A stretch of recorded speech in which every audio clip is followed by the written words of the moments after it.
تو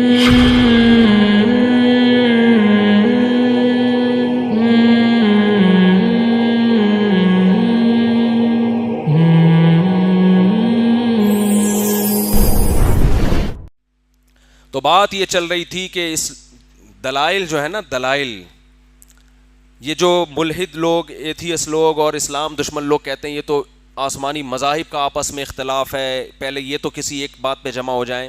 بھائی جمع اس لیے نہیں ہوتے کہ جن دلائل کے نتیجے کو ماننے میں لوگوں کا مفاد ہوتا ہے ان دلائل پر کبھی بھی لوگ جمع، اس کے نتائج پہ کبھی بھی جمع نہیں ہوتے. یہ تو دنیا میں اس کا تجربہ ہے. تبھی تو قیامت تک خیر اور شر ساتھ ساتھ چلتی رہے گی. اور ایسے لوگوں سے ہم ایک بات یہ بھی کہتے ہیں کہ آپ بھی تو اختلاف کر رہے ہو نا. اگر کوئی انسان کے علاوہ تیسری مخلوق آ جائے اور اس کے ذمہ یہ لگایا جائے کہ انسانوں کے آپس میں جو نظریاتی اختلاف ہیں اس میں بتاؤ اس میں بتاؤ صحیح کون ہے، تو کہ میں کیسے فیصلہ کروں، یہ تو سب آپس میں اختلاف کر رہے ہیں. ملحد لوگ اختلاف کر رہے ہیں کہ سرے سے خدا ہے ہی نہیں، تو لہذا ان کی بات بھی میں نہیں مانوں گا کیونکہ دوسرے ان کی بات کا انکار کر رہے ہیں. تو اختلافات میں لڑنے والوں میں یہ نہیں دیکھا جاتا کہ چونکہ یہ لڑ رہے ہیں لہذا سب غلط ہیں، بلکہ آپ کی ذمہ داری یہ ہوتی ہے کہ ان میں یہ دیکھیں کہ ان میں کس کی لڑائی برحق ہے اور کس کی لڑائی باطل پر ہے.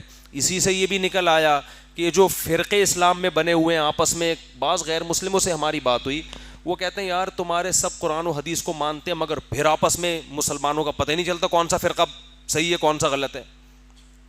تم تو آپس میں متحد نہیں ہو تو ہمیں کیا تبلیغ کرو گے.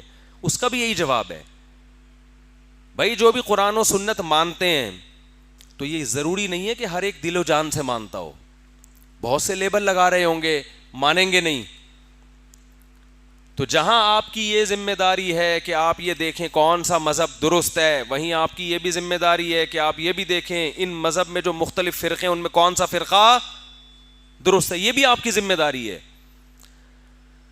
یہاں لوگ کہتے ہیں کیسے پہچانے، اتنے وہ کچھ اور کہہ رہا ہے وہ کچھ اور کہہ رہا ہے. آپ کچھ دن علماء کی محفلوں میں بیٹھ کے دیکھیں، ان کے طور طریقے دیکھیں، 2 اور 2 4 کی طرح آپ کو پتہ چل جائے گا. کیلکولیشن اگر مختلف ہے تو ذرا کالو کا لیٹر استعمال کر کے دیکھیں تو آپ کو پتہ چل جائے گا 356 کو 847 سے ضرب دینے سے جواب کیا آتا ہے. لیکن آپ کالو کا لیٹر لینے کے لیے تیار ہی نہیں ہو اور آپ وہ وسائل اور ذرائع ہی استعمال نہیں کر رہے جو درست نتیجے پہنچنے کے لیے ضروری ہیں، تو پھر یہ کالو کے لیٹر کا بھی فالٹ نہیں ہے، یہ جو نتیجہ بیان کر رہا ہے اس کا بھی فالٹ نہیں ہے، بلکہ یہ آپ کا فالٹ ہے کہ آپ اس پہ تحقیق کرنے کے لیے تیار نہیں ہو.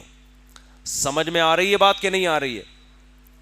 تو اللہ نے ہمیں میرے بھائی 2 اور 2 4 کی طرح قرآن میں بتایا ہے اور براہین قاطعہ واضح دلائل کے ساتھ بتا دیا ہے کہ ان الدین عند اللہ الاسلام، اللہ کی نظر میں اسلام کے علاوہ کوئی اور دین نہیں ہے.